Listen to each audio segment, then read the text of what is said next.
Before we can get into this episode of the DevCast, be sure to like, subscribe, and join our community linked down below. Hello everyone and welcome to the DevCast, your weekly Roblox podcast for all Roblox-related content and personal up-close interviews and conversations with some of your favorite Roblox creators. I am your host, Dev for Hire, and we're here with NeverTrustBob, a builder and former accelerator known for his building work on Row Citizens, Attack on Albert, and Criminality.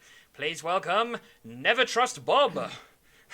Yeah, right out the gate though, it's not RVVZ's Criminality. It's my own personal game that I stopped years ago.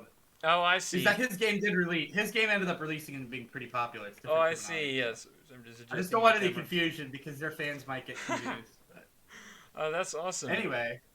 Yeah. Before we even started this whole thing, you actually showed me your.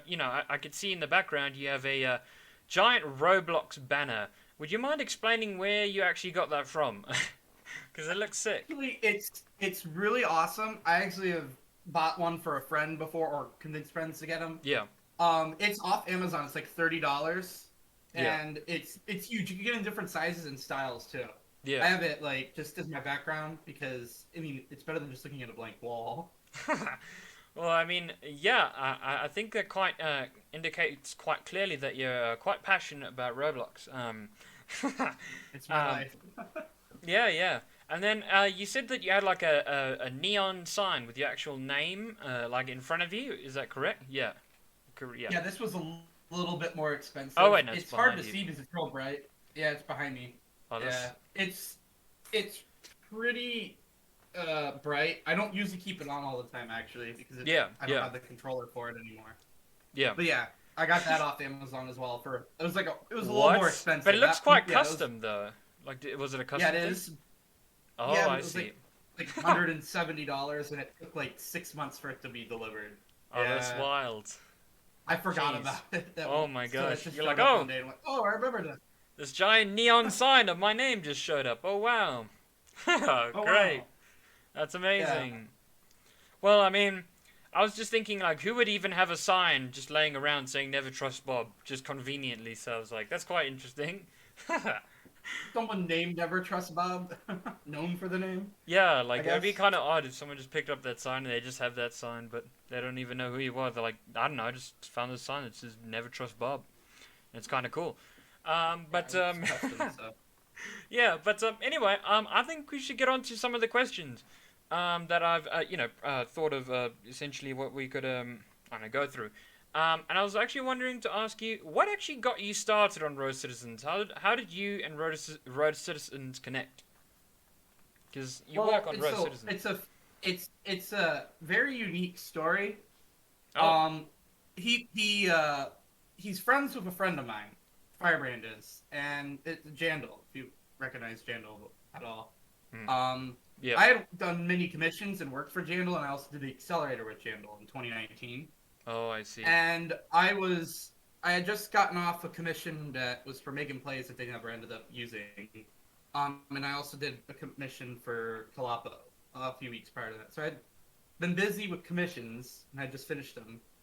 And I saw the dev forum for hire post for a map builder, and it was open for application, so I applied for it. And I actually got tricked by a fake person impersonating Firebrand. What? And then when I told Jandal that thought I got hired, I was fully thinking I got hired. So I was about to get hired. Oh, that's wild. What? Firebrand contacted Roblox for us, and then he helped out. And then I think he may have been kind of sympathetic, and he ended up hiring me. What? And I ended up building new map for the game. Yeah. Oh, That was the only time. I think it ended up being, I forget the guy's name, but it was like a fairly famous scammer on Roblox that had like built this many games and botted games and things. Was doing it. So he impersonated Firebrand because I had met Firebrand when I was an accelerator. So I knew his first name, I knew what he looked like, I knew what he drove, I knew what kind of car he had. So this imposter knew all the answers. So What? This is seriously wild. thought it was that's exactly. And then Did they get banned or something, or was there any accountability? He ended up getting banned. The guy. Okay. Yeah. But I mean, I just Um, wouldn't understand why anyone would actually go that far to actually just mimic someone so deeply like that. I mean, like, is he like obsessed with him or like what? I don't get it. yeah, the weird thing is it had shared mutuals that made sense with him too, which was really That's weird. so odd. What? How does that Yeah, make on sense? How did Discord. they not even understand that this dude was actually an imposter? Like what? And the thing is, Fire ended up putting a disclaimer on the hire post because I wasn't fully hired yet. But I told him it's like it'd probably be a good idea just in case I'm not the only one. Didn't get scammed out of money or anything. I just got scammed out of time and like 40 things I made in Blender in a week. Oh shucks. So, well, I ended Oh up my archiving them gosh. all. I had some help from friends. We archived all the items so they couldn't use them. But Hmm. yeah, I feel like things like Roblox's display names are gonna like make things like that happen even more often. Like, people just that was a big impersonating. concern I had with them. But I think overall Roblox has done a pretty good job at implementing them. Yeah. They, yeah, I mean, there's not much else they could do. I mean, it's gonna Yeah, happen either way, really. yeah. But yeah. I actually want to have to ask you. You're a former accelerator, and we've actually spoke to people who have also, partaken in the accelerator program, and each of these different types of accelerators have different types of experiences. Would you mind sharing us how your experience was when you actually got into the accelerator program for the first time? So, yes, I got into the accelerator in 2019. Now, ours was probably one of the most unique ones. It's a precursor to all the COVID ones Yeah. because we were the first ever remote team. Me, Jandal, Oh, Rafsong wow. What? were the That's first remote wild. team, but we weren't fully remote. We ended up in the last like 3 or 4 weeks going out to California. They paid for us to fly out there. They What? paid for us, and then they paid for us to stay in this hotel about I don't know 10 minutes from the HQ for those weeks. And we also had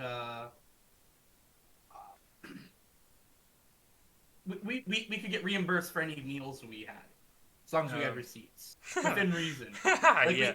Yeah, and um, we worked our first 2 months remotely, 2.5 months, and we were making a superhero game. We ended up not releasing it. I had finished the map way in advance, No, but I see. the map was finished, but we just didn't have any Mm. of the code and the gameplay all honed down, Yeah. I guess. Oh wait, so you were with one of those teams that didn't pull through, didn't? Oh shucks. I think it's like 1 out of 10 don't pull. Like it's like Oh. 1 out of 10 release. It's very Ah. few. Yeah, It's yeah, yeah, really yeah. bad.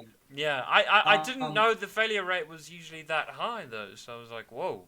I mean, it Because kind of correlates with the whole platform as a whole. Most people don't finish their projects; they end up having a problem, yeah, yeah. or they just can't finish it. Yeah, yeah. You have to, when you're going into the accelerator program, like you best wish you have like an actual vision forward. From what I was told previously, usually with the accelerator program, what they expect is failure, but in particular, they state that most of all the games that generally fail are the ones that just start from scratch. They say usually the ones who have like pre-planned stuff before usually mostly somehow make it through. But yeah, it's quite tough. It's like a battle royale. You gotta really gotta pull through some. It Well, I mean, the also pressure's comes there. down. Yeah, I think we would have released ours if we had not been remote. One Yeah, of the big reasons we didn't release is because both Raf Song and Jandal, they had to make an income, yeah, and Jandal had made this simulator game while we were working on the accelerator because we were unpaid for the first 2 months. We were just doing it to do it, and then with the promise of going out there. That was um, one of our complaints. We had said is like we probably would have finished this had we had yeah, income. We actually a lot of our suggestions and issues that we had with being remote mm, really helped. I feel like it really helped out Roblox in the yeah, last year and a yeah, half. Unfortunately, I don't think they were planning on doing it that way, but it's what happened. yeah, yeah. Oh, well, that's awesome. That's quite interesting. It Um, was uh, still really fun that way. I'm not mm, gonna lie, it was very fun. yeah, yeah, I know what you mean. Um, so now I think you actually gave me a bit of some insight on you saying that you actually used to do YouTube I just want to ask you, what was your actual inspiration to actually start YouTube at one point, in your life?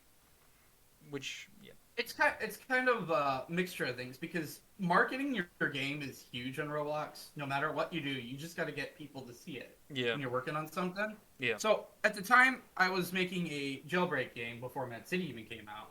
Actually, matter of fact, I was working on the game with with what would become Novelty Studios, before Jailbreak came out. And Jailbreak come out, everybody fled the team, and I was the only one left standing. I was like, I want to continue this because I think I could build another game. And it took years. I wasn't really good at building, and it taught me a lot of things. It got me into Blender. It got me into just doing YouTube. But the YouTube stuff, it helped me market the game, number one. Yeah. Number two, it kept me focused, and it had people that were legitimately interested in the game. We had people that came consistently. Yeah. So it just kept me motivated.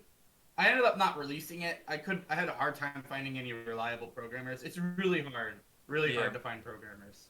I assume it's really hard to find. Well, as for an average builder like me, or Row Builder, or several other builders that we've actually talked to, we actually have discussions regarding, the actual difficulty of finding a scripter that is reliable and you can trust, and someone that you can actually have a bond with, and both enjoy the same thing you do, because as you know, people's minds chop and change all the time. It's really hard to often find someone who shares the exact amount of passion that you do and is willing to commit and push through, regardless of the situation that you are in with them. Usually it's actually a very interesting thing, because from what we've discovered in our conversations is, there's always certain levels of scripters as well. Not every scripter is the same. Mm-hmm. Some are higher class, some are lower class, and the same applies to builders. But usually, most of the time, from what I've been told necessarily, is most higher class scripters usually require money in payment, while the lower class ones, would rather go for a passion project. But then there's the problem is that the lower class scripters, unfortunately, either don't have that skill set because they're really new, because they're willing to do something out of pure passion. And then the scripting ones are, they'd rather either require a lot of money or payment, or you just got to know them really well. I feel like that's kind of like a wall that blocks builders, and I think it's usually that discussion isn't it's brought up a lot, so it's quite interesting that you said that. Well, yeah. What I ran into is it's hard. Right, you could find people that are really skilled that won't require a ton of payment, but the problem is you're dealing with somebody that isn't gonna if you're a builder or modeler, animator, shirt designer, any artist or any programmer, anything in life really, you just need to finish your stuff, finish your project. You will do much better continuously finishing things. That's what I've always done. I've never really had a project I didn't finish, and it's done well for me because for the programmers that I kept hiring and getting, the biggest problem and hurdle they had is they just didn't work enough or do enough. And that's kind of a problem on Roblox because they're either kids who have school and other things that they're doing, maybe sports or anything. Yeah. Younger people, 13, 18. Then there's the adults who may be in college or have a part-time job or a full-time job. Yeah, there's no one who's actually... Yeah, it's actually very hard to find that in between. Someone who's literally just lounging around, just doing nothing really, and just chilling. It's a very small percentage. It's like a unicorn. And that's why finding it out in the wild is crazy. Yeah, and that's why I feel like it's just hard to, I don't know, grassroots develop a Roblox game because unless you have money to upfront and start something, it's really hard to push it. And then just it's hit or miss sometimes with the sponsorships. You have to be lucky. There is a piece of luck in Roblox. Some people have been very concerned about Roblox's sponsorship, sponsoring process at the moment, because some people, have complained on Twitter actively saying, they're putting all this money into sponsoring their game, and, they're not getting the players that they should. And I do actually believe that developers should have the right to having access to viewing statistics on what people are seeing, because right now it's quite anonymous. You could just toss in any amount of money and you'll never know what you're gonna get. And so far, that's how things have been, and I do find that quite concerning. I partially do. I mean, when I first did a sponsor on Attack on Albert, I think we put 40,000 Robux in, and we got to 600 players. Our game was pretty good though; it was pretty well made. Me and I Don't Know How to Code did a really good job on it. And then we had Albert play it the next day after we had done all the bug fixing, which gave us a really good platform. We figured out that the obby was too hard. Players were getting downvotes for that. They were very upset with the obby. Yeah. So we made a little joke in our description and things. Yeah. Like you shouldn't play on your smart fridge because it's too hard. What? What? It's like, hold on. Like, I'm gonna look it up right now. It's actually really funny. Austin wrote it. I Know How to Code. Yeah. Where's Trash Games at? Is it legitimately a trash game? I forget the description. It's lots of attention gamers, lots of noobs, new players die to the really easy obstacle course because they are playing on their Samsung smart fridge and get sad and take out their frustration on that dislike button. Real gamers will like the game because they know what's up. Yeah. Oh, that's awesome. Yeah. It was the obby. Actually, I made it much easier. It really was hard. We'd go in and half the lobby would die all the time. So made a big difference. That's wild. Tweaking game off update, I think, would be good advice. So, yeah, then Albert played it because it was built around Albert. So, but now, knowing that the system of having to sponsor in games is likely so flawed, if that's the case, a lot of people, have to forcefully resort to try and outsource YouTubers and things like that, because they have no other choice, because they're too scared to trust the system. So I think statistics should be an improvement that Revloc should make in future when it comes to sponsoring a game. I mean, I even get scared. I'm terrified to sponsor my game after hearing the stories some people talk about on Twitter, just saying, I had made a Christmas game last year. Then we put 150,000 Robux into sponsors, and it got less than 100,000 plays. Oh, it didn't make a profit at all. Yeah, the pain. It was a pretty solid game. I wouldn't go out of the way and say it was great. It was a pretty bad game. It had a lot of flaws. Like the Mona Lisa or something. But it probably should have made at least turned a small profit, not much. But that was a big dud for me. That was big L. Nah, bigger. Oh, you know what? Actually shifting towards into taking an L. I actually want to ask you, what is your biggest failure that you've ever had, and what did you actually learn from it?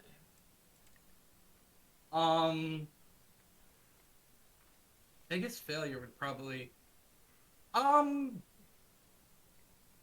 not. Guess you've never honestly, failed. Well, one would argue criminality is a failure because I spent 2.5 years on it, 3 years, and it never released. But it got me so many friendships, so many connections. People, every time I come into a voice call and someone recognizes my name, sometimes it's usually because of that. So and I learned so many things from it. It was a big loss because I really wish I could have released it. Maybe one day I'll make it again, but who knows? That was probably my biggest loss. But isn't criminality isn't it like a gang war type game, if I could recall? Or a crime game? That's a different game. There's a guy who, I see. Yeah, ended up making a game with the same name. Oh, that's hilarious. Originally, I saw it on Twitter and I was like, what? Originally my game Criminality was called Romax, and I changed it because I got run in the prison. I just wanted to make a crime game where there's police and criminals. There's no prisoners, really. Because, I kind of, the novelty of always getting arrested and going back to jail, I was like, I don't know if they want that. So I wanted to try a different approach to, like, the Jailbreak genre, because when I made the change, was Mad City had just come out, and I was like, you know what, maybe there should be some change to the game. And I tried that, and I was going to do because I had played, like, Grand Theft Auto years ago, and there was, like, these turfs that you had with the other gangs on the game, on, like, the old San Andreas. Yeah. And I wanted to try to implement that as, like, turfs or, like, King of the Hill points on the map, and you could get money from. But that didn't turn out to be. The game just wasn't able to finish. Oh. It looked okay. It was pretty good for its time. Mm. Oh, all right.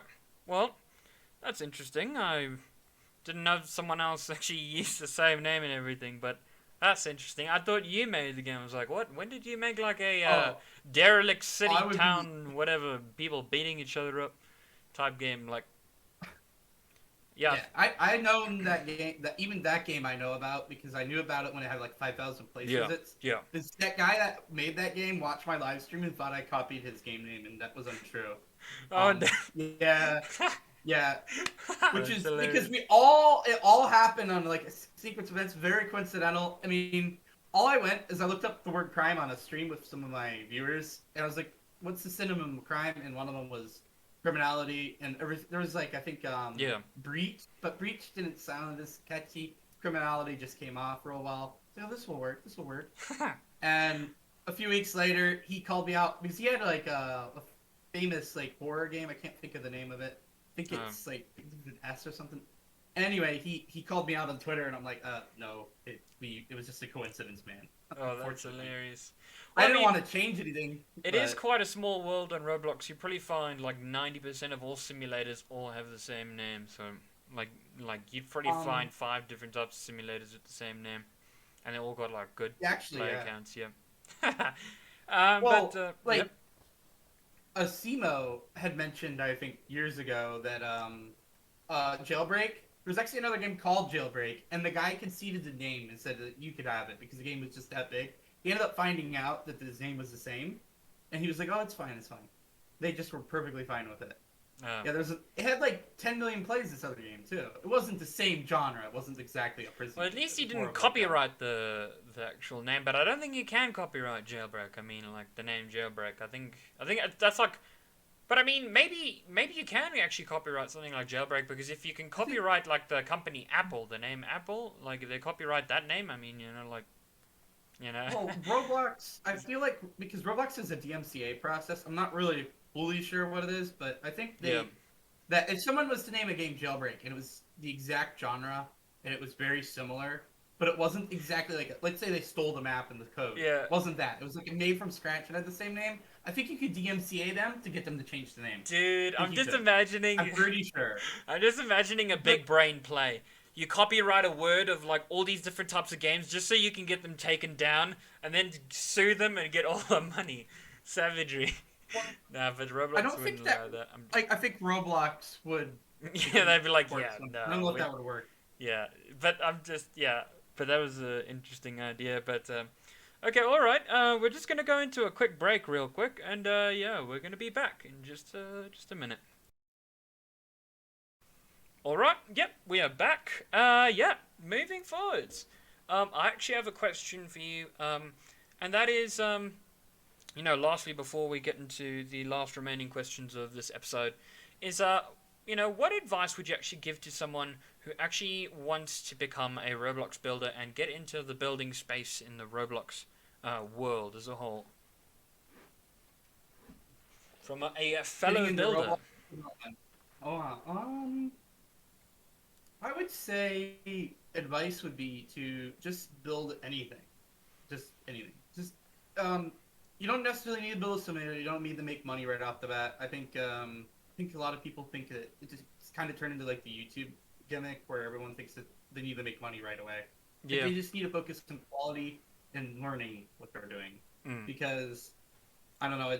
I started building in 2013, and that was a long time ago now. Looking Yeah. back, I mean, and none of the stuff I built was any good. Yeah, And I could say the same. yeah, it's embarrassing. And then I think some people lose motivation early on because they look at it and compare it to other builders. Don't compare yourself to the more experienced people because the only time you should do that is never basically because Great. um there's Yeah. always going to be someone better and there's always going to be someone worse like There's always a bigger um fish. and like when I first started building everything I had unique circumstances where my internet was really bad, my computer hardware was really bad, Yeah. just the whole situation was really bad. And like I think one of the biggest things in Roblox development is like if you have better hardware, like if people I know have built stuff on Roblox Studio with the trackpad on a laptop, it's really hard to do that. Like, Yeah. really hard. Yeah, building So with a trackpad is hell. It's very hard. if you losing motivation when building it early on is huge because you shouldn't be comparing yourself to anybody else. Just build something you want to do. If you're interested in anime, build something from your anime that you like, or Yeah. build your own house, whatever. And I stress that you should get into Blender 3D as soon as possible. So Blender is super awesome. You're not going to be really good at it. It's going to be really hard to follow, but every time you learn one new thing, it just compounds itself, and you will get so good. It'll be like muscle memory. Same thing with Studio. Learning your key bindings, it becomes muscle memory. Yeah. Yeah. Yeah. Oh. But don't work too hard. You will burn out. Yeah, that's also a good tip. Would you actually consider building a portfolio also a key aspect? Or would you be like, yeah, I don't know. Building a portfolio once you have a pretty solid base ground, like you have a variety of stuff, some good stuff, like you have some Blender and stuff. I think early on you shouldn't really be focusing on money, or trying to get hired on stuff. Just build. Just have some fun. It's kind of like its own relaxing game. Build whatever you like, showcases, whatnot. Some of your best builders on Roblox right now and modelers originally were showcase builders, or they worked for war clans building just forts just for fun back in the day. Yeah. So money is not important. Not till later. All right. Okay, well, now we're on to some questions regarding Roblox. What are your thoughts on voice chat at the moment? As you know, Roblox has recently rolled out voice chat, and it's available to a certain amount of viewers. What are your actual thoughts on it? Is it... Pretty neutral on it. I think it could go in a lot of ways. I think their implementation of how to mute people is pretty good. It's real convenient the way they have it set up. They've encompassed the settings and stuff into the when you hit escape the settings screen, pretty easy to use. Some of the negatives, though, I have a lot of concerns about the verification process with Roblox, with using ID and stuff. I was also concerned about that for a while as well. I think it has a lot of potential to be really bad and a lot of potential to be really good. And it's going to cause controversy, but it's also going to cause a lot of good things to the platform. It's hard to say. It really is. Nobody's got a crystal ball. We're moving into the future. It's a brave new world, basically. Yes. Yeah. With every new technology, there's always going to be some insane stuff, like something like uncanny stuff, strange things, just like experiments with stuff. It's going to be really weird, but I think it's all for a good cause. But I feel like you could say the same thing with pretty much almost every experiment with things. Not everything turns out perfect at the start. Like, I remember when they rolled out display names, like, apparently that was a disaster, and people were putting like terrible words and stuff like that. And it was it was chaos, like, and people were getting scammed because of the people having similar names. Like, it was crazy. But in the end, I guess it worked out. The storm calmed down, and display names are kind of chill now. Yeah. All right. Do you invest in any Roblox stocks? Big concern is just the people using fake IDs. Oh, well, that cut out. Oh yeah, we actually cut out the very sorry about that. I think that was a Wi-Fi thing. Sorry, yeah. Oh, yeah, I know what you mean. You were concerned about the ID and stuff. ID verification. I was just about to, I remember when I was doing a podcast episode, I was just saying, is there any way they would be able to punish someone for allowing a child to use your account that has a verified identity number, if that makes sense? How does that work? If anyone could just give it to like a young child, even below 13, to play on that account with voice chat, and let's say they go to a place, as you know, some Roblox isn't necessarily clean of all things. Let's just say they go to a place that isn't necessarily good for their age, and then who takes responsibility? That's kind of the I think that's the biggest concern for a lot of people. Yep. Well, I've been into a few voice calls on Roblox now, and there is not a filter. Like, you will, but I'm pretty sure you can report people and you can mute people, but yeah, it could be an issue. I think Yeah. this could be very much so an issue, but Mm. we shall see. Let's see what they come up with. But yeah, back to the previous question. I actually ask you, yeah, do you actually invest in Revloc stocks? I do not. I have no stocks and anything, like at all. Like, Mm. the only investment I've made recently is into my computer or into my family here. Well, All my right. dad. My dad's health been bad in the last year. Roblox pays for a lot of Yeah. our day-to-day things. Yeah. So, Oh, all right. That's awesome. Yeah. I'm still on the brink of like investing in Roblox stocks, but I think I'm more interested also like just like you. Just I think I'd rather invest in other things that could be a little bit more important. I think stocks are also quite dangerous as well. I'm not going to sleep on stocks. Once you invest in stocks, you've got to watch them all the time. Like wake you up in the morning, yeah. like oh, got to look at my stocks, because yeah, just imagine that you invest in just any stock really, and just the next morning while you're asleep, it just plummets. I mean, that happened to a friend of mine, and Well, yeah. and like, if I was to invest, like, I know that like you just keep adding to your portfolio. The thing is, like, from my understanding of stocks, is that you're not supposed to constantly look at it. You're supposed to just let it go for a while, Mm, because that's the only way that there'll be any growth on anything. A lot of these things are long term. mm, I think the stock market has like an 8-10% return each year. So if that's the case, you're always gonna win it for yeah, the most part. yeah, yeah. You're That's gonna true. That's lose true. if you keep looking at it every day of the week, because there's always gonna be that one day of the week where it goes down because something Mm.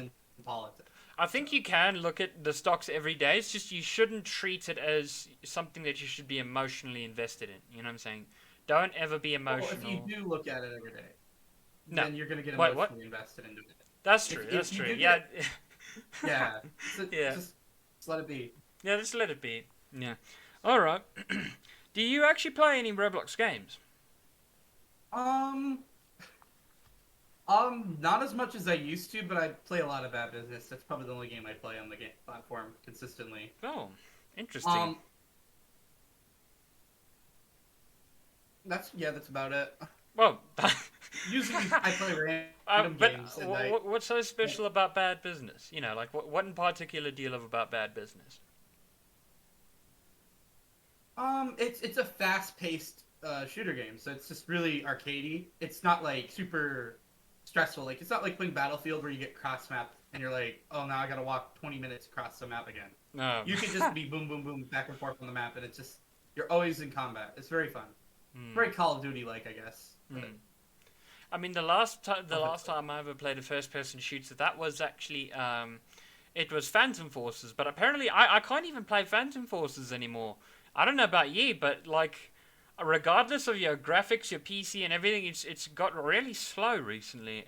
Even if I had good Wi-Fi, like apparently, you know, I've been struggling to play Phantom Forces, so maybe I should switch to Bad Business. Is it a performance-heavy game or very light? Because I haven't tried it out yet. it's very light on performance. But I'm surprised to hear that Phantom's hard to run though. I mean, That's very hard to run for last time I me. played it, wow. I think it's a matter of I think it's a matter of how much code they're writing up for that game. But you know, I don't think it's like a visual problem or how much assets in the game. But you know, they've added so much to Phantom Forces. Like I wouldn't be surprised if their code is like a Bible. It's Oh, so large. there could be stuff that's causing issues. We had an issue in Rose Citizens when the map first came out. It was actually an issue prior to that on the old map. When you would spawn a house, it was like going up, instead of being client sided. Like when the house spawned, it destroyed everybody's FPS. You would go from 60 to like 10 on Jeez. my powerful PC. What? Oh, anywhere on the map. You could be on the other side of the new map or on the old map, on the other side of the old map. And someone would spawn a house in and had a lot of furniture. It would just bog this server down so hard. We ended up fixing that, and that was What? probably one of the big that I forget who on the team fixed it, but whoever it did, it was like one line of code that made a whole difference apparently. Huge difference. The way it Huh. spawned in. Yeah. I don't know. It's like a foreign language to me code, so whatever they did was like a miracle. I imagine it was. They were very excited, and I was very excited because now the map ran better. So that was a big performance hit. So Phantom could be having something like that too. Yeah, I wouldn't be surprised. But yeah, I can't even. Sometimes I can't even load in at all. Like the loading just will take forever, and my Wi-Fi is just fine. My PC is just fine. But yeah, just quite interesting on that. That you play Bad Business. Yeah. All right. Do you happen to have any favorite Roblox developers that inspire you in particular? You actually, uh, um, I have a few. I want to say I have a specific favorite. I think I tend to find one thing about each developer that I really like. Yeah. So like for instance, I really like your trees, and I wanna just end up using those projects in the future. Oh, Like that build my own style of it, play off of it. But those. there's also Yeah. like those trees are pretty awesome, and Mm. there's. Think if I was to say a front page dev that's like unbelievably skilled, like just like be something like always a hit. Preston, Oh yeah. and Gavin, the Pet Sim X, Is his Big name Preston or Paintball, Gavin? I all the keep those on. Pet Sim games. Or is it Those two people? Gavin's there's Aspirinators Gavin, and Preston is just Preston. So it's two people. Oh, I have to be honest with I you. think Preston. Yeah, sorry. Sorry, apologies. Yeah. No, no, you can continue. Yeah. Oh, Preston, yeah, I think only does Pet Sim. I don't think Gavin works on it, but Big Paintball and get him and Gavin worked on. So Hmm. not fully sure of everything, but they they're so smart when it comes to making a game. Yeah, I They was know how to literally just monetize about it to well, say. I was market like, it. Preston is one of the smartest people I've ever seen. You know, he learned from what happened with Pet Simulator 2. He reinvented it and then combined both the original Pet Simulator and Pet Simulator 2 and made it into this beautifully balanced game that's really simplistic at the start, but then at the same time it gets you to the complexity of what Pet Simulator 2 was. And the way he evolved and changed from that was amazing. I've full respect to that. That takes, it took a lot of courage for him to do that. Especially with all the backlash he had, and he had to go back to the drawing board for for the half of this whole entire year. So I mean, really, props to him. Absolute legend, really. I would never know how to deal with such backlash, really. Yeah. Another dev I really, really like. I actually worked for Jandal. Jandal's unbelievably good. So smart. He's like 5 steps ahead of the competition. He just Wacky Wizards. What? I don't know if you played. That game is so good. He made Wacky Wizards, and then Oh, Wacky the Wizards. game before that Isn't was, that Flamingo's game, I think? Or did Flamingo play it? No, Flamingo market it with it. It's definitely Flamingo's played it. Jandal made the game. And then Jandal also made a story game called Field Trip Z prior to that, which he knew Cracky4 who made the game Break-In. So Break-In is very similar to Field Trip Z. Both of them are really successful story games. So both those games did really well for both those guys. Cracky4 is another developer is very smart and ahead of the ball game. So there's just so many of them. Yeah, there's genuinely so many amazing developers out there, really, for sure. You can't keep track. No, Honestly. you can't. You can't. The Amaze Man. Oh! I think if I was to single out the Amaze Man, I know he's on the podcast. Yeah, yeah. He was on a podcast episode. Roblox. If it was for him. So, yeah. He was his game, the Roblox Titanic, was probably the first game I ever played on Roblox. Had to be. I think that's the game. My brother was playing it.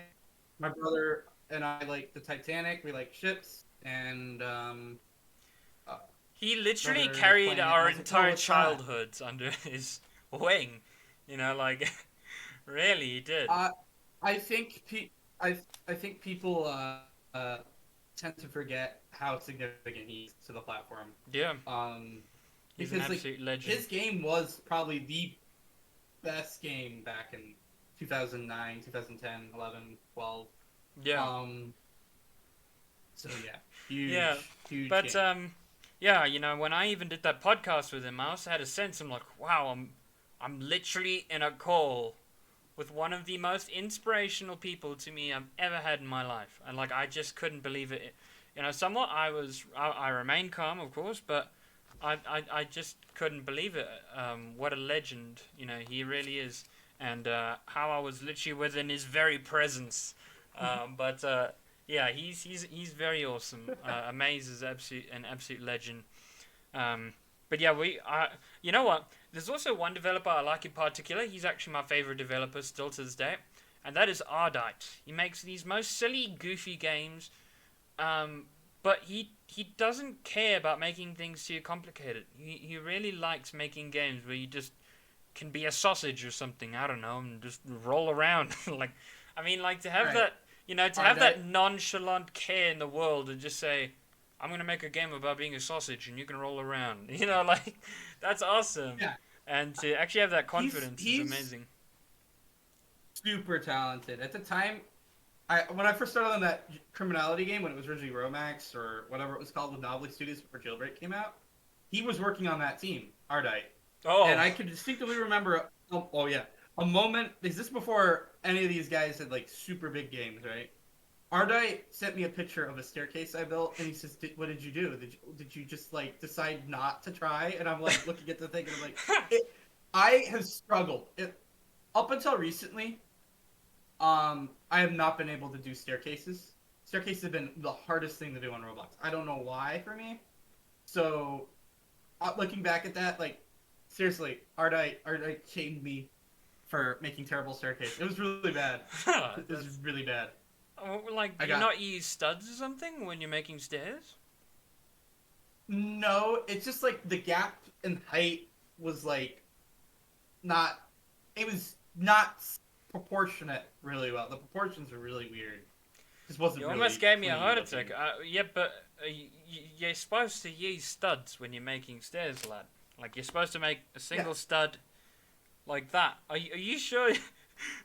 Because if you don't use studs while making stairs, I swear to God, I'm gonna have a heart attack.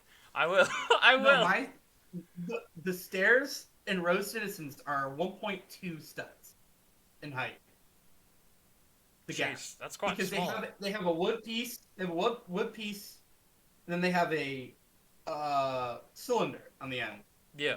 Or it's a mesh piece now, so that when you step on them, it's got more details. It's got like that. Yeah. But my stairs are much better now. The scaling is good. Rosins also has weird scaling, so I have to work around that sometimes. These avatars could be really tiny or really big. Oh, that's funny. That's wild. Mm-hmm. All right. Well, actually, coming towards the end, there's actually a few questions I'm going to ask. Are you actually excited for RDC this year? Are you attending RDC? Excited? I am. Nice. I'm flying out there on the 13th from,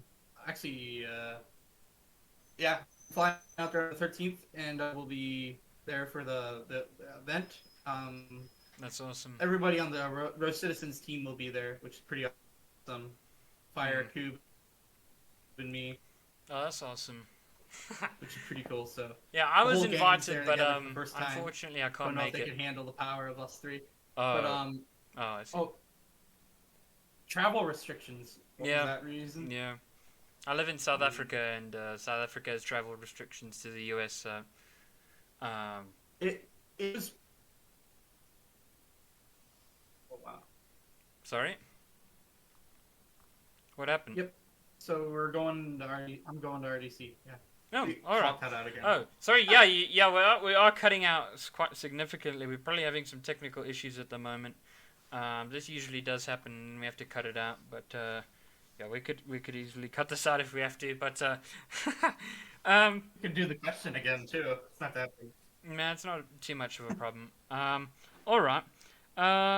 In fact, yeah, I'm literally just probably gonna ask you like one more question. Do you actually listen to any podcasts in particular before we end off this episode?